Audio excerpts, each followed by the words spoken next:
네, 여러분 잘 쉬셨나요? 네, 이제 마지막 3차 시를 해야겠네요. 네.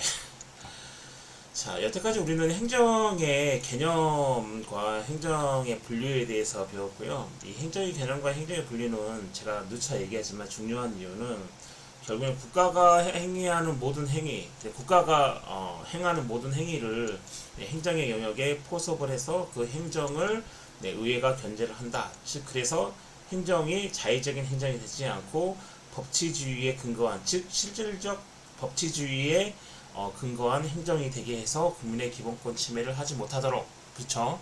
네, 그게 의미가 있다. 자, 이거 말씀을 제가 2차 시때 말씀을 드렸고요. 자, 3차 시대는 행정의 이외에 통치행위가 있습니다. 통치행위. 네.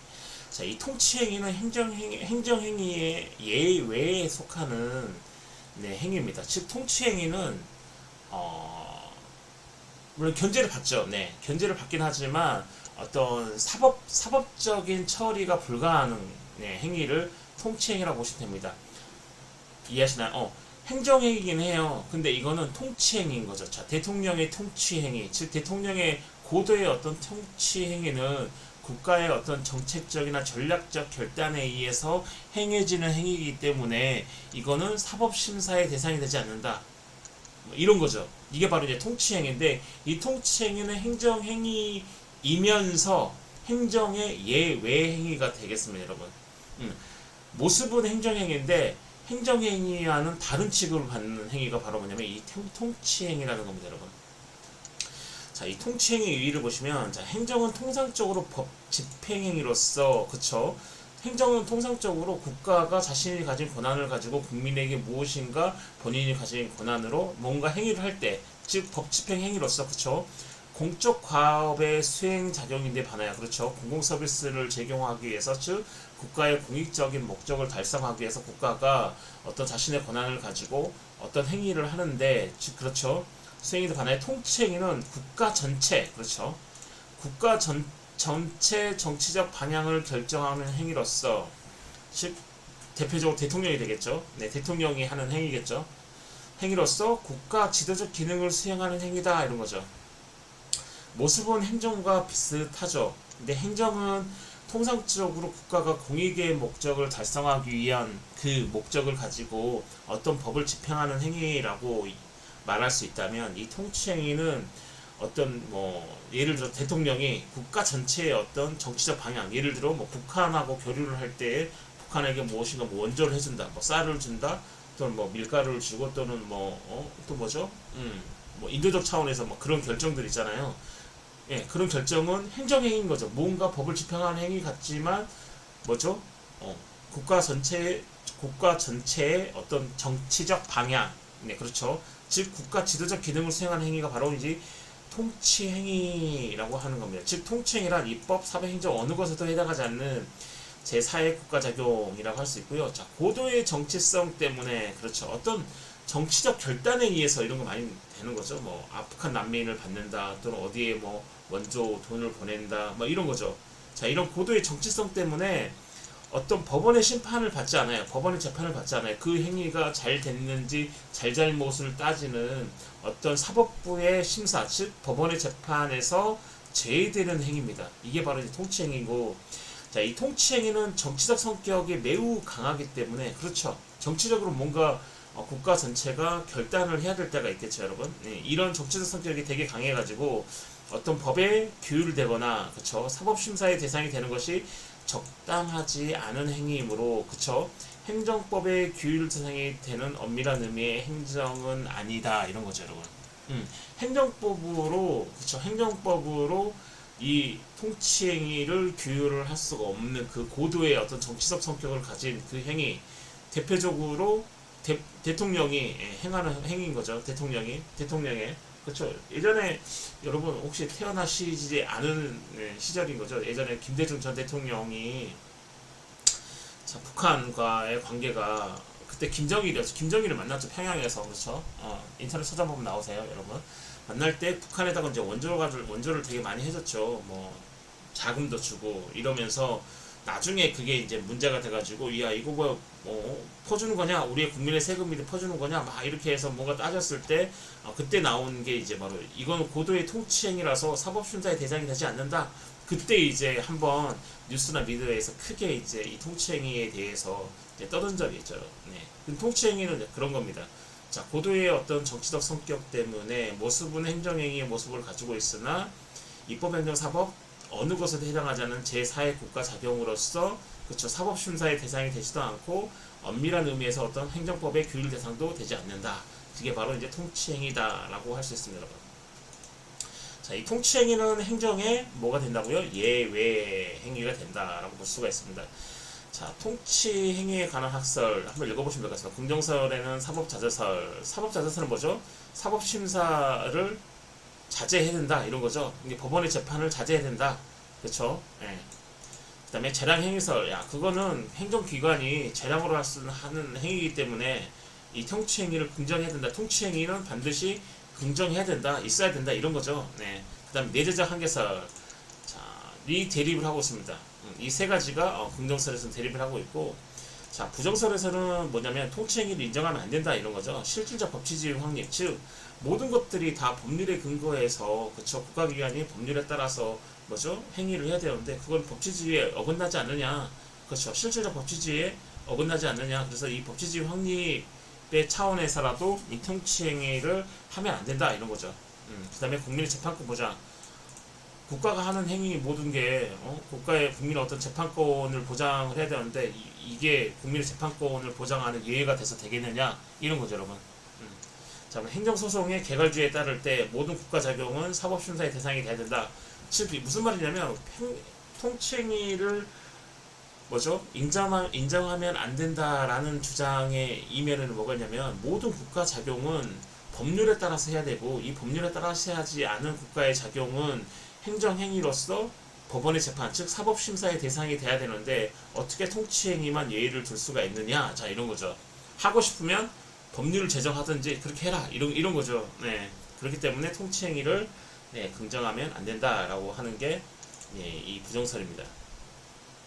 자, 통치행위 그러면 어디까지가 통치행위고 어디까지가 행정행위냐 이 기준이 어떻게 되는 거냐 범위가. 자, 이게 그러면 관건이 되겠죠. 네.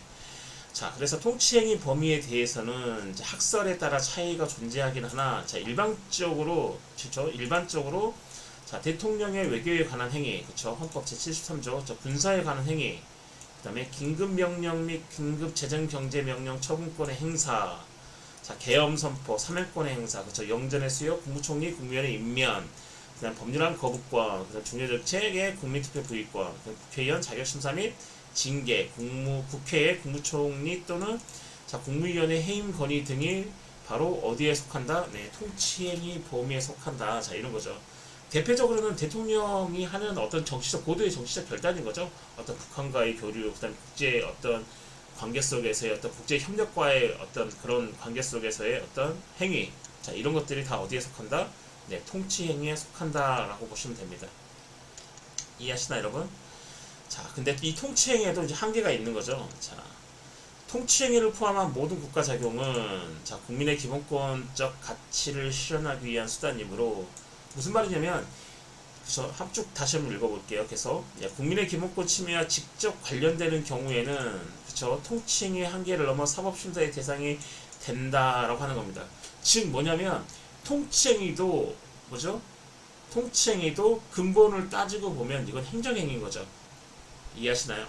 근데 행정행위와 다르게 고도의 정치적 성격을 가지고 있기 때문에 우리가 이거를 제4의 국가작용, 사법심사의 대상이 되지 않는다. 그쵸? 엄밀한 의미에서 행정법의 규율로 받지 않는다라고 떼놓은 거죠. 네.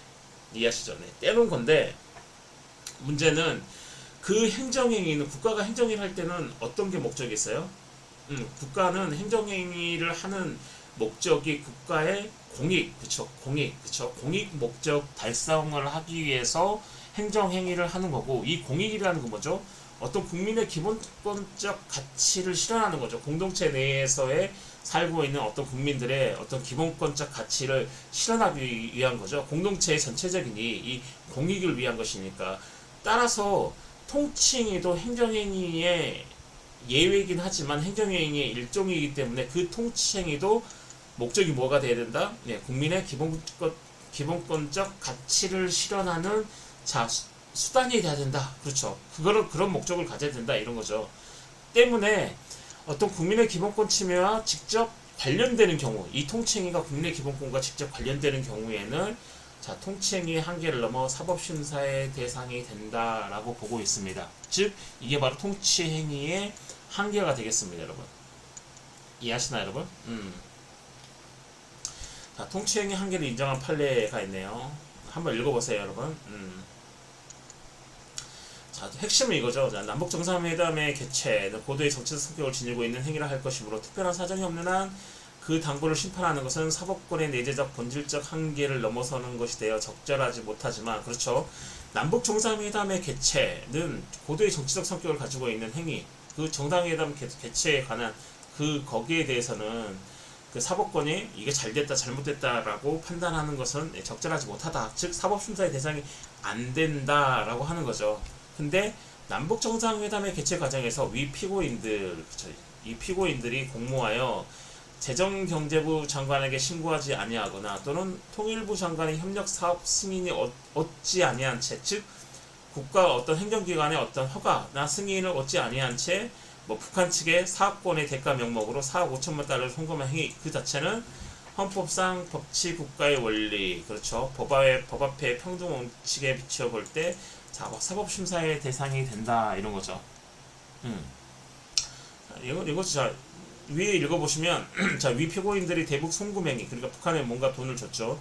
자, 그리고 이에 수반된 각 행위들은 남북 정상회담에 도움을 주기 위해 시급한 필요에서 비롯된 이른바 통치행위로서 사법부의 사법심사의 대상이 되지 않는다는 피고인들의 주장에 대하여, 그쵸, 이거 피고인들이 이런 거죠.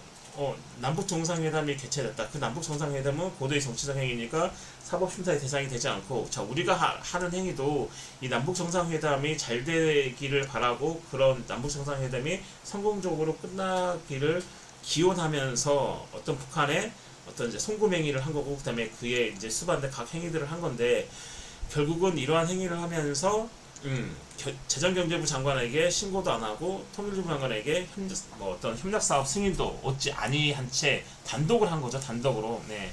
단독으로 어떤 북한 측에다가 네, 송금하는 그 행위는 아무리 남북 정상회담 개최를 잘 되게 하기 위해서 했다고 하지만 이거는 뭐죠? 헌법상 법치국가 원리, 그렇죠? 법치국가 원리는 그렇죠. 국가가 뭔가 자기의 권한을 행사를 하려 할 때 네, 법률에 근거에서 법률을 따라서 해야 된다. 이게 법치국가죠. 그 법치국가 원리 또는 법 앞에 평등 원칙, 즉 법 앞에 모든 것은 평등한데 니네들도 국민인데 니네가 왜 그런 평등 원칙을 어기면서까지도 그렇게 하느냐. 자, 이런 거 비추어 볼 때 니네가 한 행위는 자, 통치행위가 아니다. 자, 이런 것은 통치행위가 아니라는 거다. 자, 이런 거죠. 네, 이해하시나요? 이게 이제 대법원에서 나온 판례죠, 여러분. 자, 이해하시나요? 자, 그리고 행정소송의 구조. 자, 한번 본안전 판단. 자, 본안 판단. 자, 본안은 행정재판까지 가는 거고, 그렇죠? 자, 본안전 판단은 행정재판 가기 전에 이제 뭐죠? 본안 가기 전에 갖춰야 될 요소죠, 요소. 그렇죠? 만약 행정소송 구조는 본안전 판단에서는 소재기 적법성 요건, 그렇죠? 행정소송을 제기하기 위해서는 이 행정소송을 적법하게 이끌어가기 위해서 필요한 요건들이 있습니다. 즉 대상 적격, 자, 처분성이 있느냐, 자, 원고 적격, 자, 원고가 이러한 뭐죠? 대상 적격은 뭐죠? 처분성.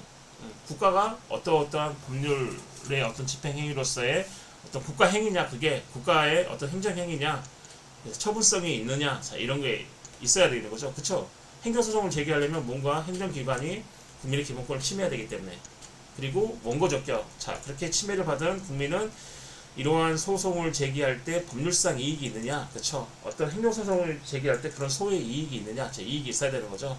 그다음 피고 적격, 그렇죠? 피고 적격이 있고, 그다음에 관할 법안, 제소 기간을 넘기지 않았느냐, 그다음에 전심 절차가 있느냐, 자, 이런 거죠. 자, 이런 것들이 갖춰졌으면 자, 본안 판단에서는 자, 인용을 하거나 또는 기각을 하거나 각하를 한다. 자, 이때 기각과 각하의 차이는 뭐죠? 각하는 이 소재기 적법성, 자 이거죠. 이 소재기 적법성이 결여가 되면 바로 내용을 보지도 않고 법원에서 각하시킵니다. 안녕하는 거죠. 네. 하지만 기각은 뭐죠? 이 소재기 적법성을 다 갖췄는데 결국은 법원이 보니까 내용에 있어서의 어떤 뭐 문제가 되지 않는다. 내용이 소송을 할 만한 그런 내용이 아니다. 라고 생각하면 뭐죠? 네, 이 기각 판결을 내고 있습니다. 이게 바로 이제 행정소송의 네, 어떤 큰 틀에서의 어떤 구조가 되겠습니다, 여러분. 네, 이건 이제 이 정도만 아시면 될 것 같습니다, 여러분. 네. 자, 두 번째로 행정법의 개설 볼까요? 자, 행정법의 의. 자, 행정법은 당연히 행정에 관한 법인 거죠. 네, 행정에 관한 법. 이거는 뭐 쉬우니까 한번 쭉 읽어볼게요. 자, 행정권을 조직, 그쵸? 자, 행정에 관한 법인데, 이 행정에 관한 법에는 행정권을 조직하는 법이 있고, 그 다음에 행정작용과 행정작용에 의한 권리침해 시 구제하는 법이 있다. 자, 즉, 그래서 행정권을 조직하는 법은 우리가 행정조직법이라고 얘기하는 거죠. 예를 들어서 뭐 행정기관을 조직한다거나, 그쵸? 특징은, 그쵸? 얘는 정부조직법이나 지방자치법, 국가공무원법, 이런 것들이 있고요. 자, 행정작용법은 특징은 행정작용의 근거가 되는 법인 거죠. 이해하시나요? 그러니까 무엇인가 국가가 행정을 하려 할 때는 뭐죠? 행정작용법, 즉 행정작용의 근거가 되는 법률에 의해서, 즉 법치주의를 준수를 해야 된다는 거죠. 자, 이 행정작용법이 법치주의와 관련이 있는 거죠. 그렇죠? 연관성이 있는 거죠. 즉 행정작용의 근거가 되는 법, 즉 행정작용법인 거고, 얘는 국세기본법이라든지 경찰관 직무집행법, 즉 이런 국가행정기관이 무엇인가 행정행위를 하려 할 때는 당연히 이 행정작용법의 근거를 두고, 즉 행정작용법에 있는 절차에 따라서 행정을 해야 된다는 거죠. 이해하시나요? 자, 행정구제법은 행정에 의해 권리가 침해되는 경우, 즉 뭐냐면 행정작용법의 절차에 따라서 했을 때는 문제가 없죠. 그렇죠. 법률에 따라서 했는데 문제가 생길 수는 없죠. 하지만 여러분, 재량행위라는 게 있습니다. 재량. 모든 것들을 다 법률에 규정을 해놓을 수 없기 때문에 당연히 어떠한 사건에 있어서는 그게 행정작용법의 절차가 없을 수도 있겠죠. 그 다음에 행정작용법에서 그쵸, 그거를 규율해놓고 있지 않은 경우가 많이 있겠죠. 그럴 때 행정기관은 자기가 가진 재량에 따라서 그 일을 처리하게 되는데, 항상 그 재량에서 이제 문제가 생기는 거죠. 왜냐하면 거기에 대한 어떤 그 근거 법률이 없기 때문에 행정부는 자기가 생각하는 이 정도면 되겠다라는 그런 재량 행위를 발동을 해서 처리를 하게 되는데, 그렇게 되면은 항상 문제가 생기는 거죠. 재량 문제가 항상 생기는 건 아니에요. 재량으로 잘 처리하면 상관없는데, 뭐 국민과의 어떤 눈높이라든지 또는 뭐 이익이 맞지 않으면 항상 이제 문제가 생기는 게 바로 이제 재량이라는 그 영역에서 문제가 많이 생기는 거죠. 네. 자, 그럴 때, 그런 행정위에서 권리가 침해되는 경우 개인의 권리를 구제해주는 법이 바로 이제 행정구제법이고, 예를 들어서 국가배상법이라든지 행정심판이라든지 행정소송법이 있다라고 이제 아시면 될 것 같습니다. 자, 행정법은 헌법과 구별이 되는데, 행정법은 헌법과 마찬가지로 공법에 속하는 거죠. 국가와 나와의 관계를 규율하는 법이다라고 제가 이제 1차 시대 말씀을 드렸는데, 자, 헌법과에 어떻게 구별을 하냐? 행정법은 헌법의 집행법, 구체화되는 헌법이다. 이게 무슨 말이냐면, 헌법은 1조부터 130조까지 추상적으로 쭉 규정을 하고 있죠. 이거를 조금 더 구체화시키고, 헌법을 구체화시키고, 그 다음에 헌법의 최대 목적, 즉 국민의 기본권을 최대한 보장하는 게 헌법의 기본 목적인데, 이 헌법의 기본 목적을 충족시키기 위해서 집행하는 법, 즉 구체화된 헌법 또는 집행하는 법, 헌법의 집행법이라고 할 수 있는 게 바로 뭐라냐면 이 행정법이라고 할 수 있습니다. 당연히 행정법은 헌법과 같이 뭐죠? 공법의 영역에 속하지만 뭐죠? 순위로는 헌법이 최고의, 그쵸? 우리나라 기본법이고 우리의 법이고, 그다음에 헌법 밑에 바로 행정법이 있는 거죠. 그쵸? 네, 그래서 이 행정법은 헌법의 어떤 집행법, 그쵸? 헌법이 그쵸? 국가 전체를 규율하고 있고, 그다음에 이 헌법이 규율하고 있는 목적대로 국민의 기본권이 최대한 보장되는 국가의 운영을 위해서, 즉 그쵸? 헌법을 구체화한 이 행정법이 국가를 운영하고 있다. 그렇죠. 그럼 집행법도 되는 거죠. 그래서 흔히 우리는 헌법과 구별을 해서 뭐 어떤 헌법의 집행법이다 또는 구체화된 헌법이다라고 얘기를 합니다. 즉 헌법은 사라져도 행정법은 남는다. 기술적인 측면에서 이렇지는 않죠, 여러분. 헌법 사라지면 행정법 남지 않습니다, 여러분. 네, 하지만 이런 이제 기술적인 측면에서는 이런 게 있습니다. 왜냐하면 결국은 헌법은 추상적이지만 행정법은 매우 구체적이잖아요. 기술적인 면에서 그렇죠. 법 기술적, 즉 법 규정을 보면 뭐 할 때 국가는 뭐 이렇게 한다, 저렇게 한다 이런 기술적인 측면이 있는 거죠. 자, 그리고 행정법은 행정에 관한 공법이다. 그렇죠. 행정법은 공법. 그렇죠. 즉 국가가 우월적인 지위에서 개인에게 강제, 명령, 직접적 작용을 한다. 권력 행정을 하는 거죠. 권력 행정을 하는 그 행정행위를 규율하는 법이 바로 이제 행정에 관한 어떤 공법이라고 할 수 있고, 자, 행정법은 국내 공법이죠. 그렇죠. 행정에 관한 국내법으로 국제법과 구별되고, 이제 최근 뭐 국제관계에 따라서 어떤 국제 행정법과도 밀접한 관련이 있지만 기본적으로 행정법은 국내 공법이죠. 우리 대한민국의 공법이다. 네, 이런 거죠. 자, 행정법의 이제 특수성을 보면은 자, 권력 행정과 성문법주의 그렇죠. 자, 행정 주체가 국민에 대해 우월적 지위에서 일방적으로 명령, 강제, 획일성, 강제성을 띠는 거죠. 결국은 행정 주체가 국민에게 어떤 우월적 지위에서 일방적으로 명령이나 강제를 하는 이유는 뭐죠? 결국은 이건 국가의 존립 목적과 상관이 있습니다. 안전이죠, 안전. 근데 이 안전이 개인만의 안전이 아니고 국가에서 살고 있는 이 공동체 모두의 안전, 이 안전을 위해서는 당연히 뭐죠? 행정 주체가 국민에 대해서 우월적 지위를 가지고 이 안전이 잘 보장되도록, 즉 공동체가 잘 안전하게 운영될 수 있도록 무엇인가 획일적으로 강제성을 띤 명령을 해야겠죠. 그렇기 때문에 권력 행정이 될 수밖에 없는 거죠, 여러분. 이해하시나요? 자, 강행법국성 꼭 해야 되는 거죠. 네, 자, 위 특성으로 인해서 어떤 국민의 권리 침해 가능성이 발생을 하죠. 그렇죠. 공동체의 이익을 지킨다고 국가가 막 설치면 당연히 국민의 권리 침해 가능성이 커지겠죠. 그렇기 때문에 이 행정 주체는 당연히 법치주의에 따라 준수를 해야 되고, 그렇죠. 법의 구성이 되고, 그렇죠. 법의 구성이 되는 어떤 이 법치주의 원리에 따라서 국가가 행정을 행사를 해야 되고, 그 다음에 제일 중요한 건 뭐냐면 예측 가능성 위에서 성문법주의다 이런 거죠. 만약에 국가가 어떤 행정을 할 때 이게 성문법주의, 즉 문자로 되어 있지 않으면 국민들은 어때요?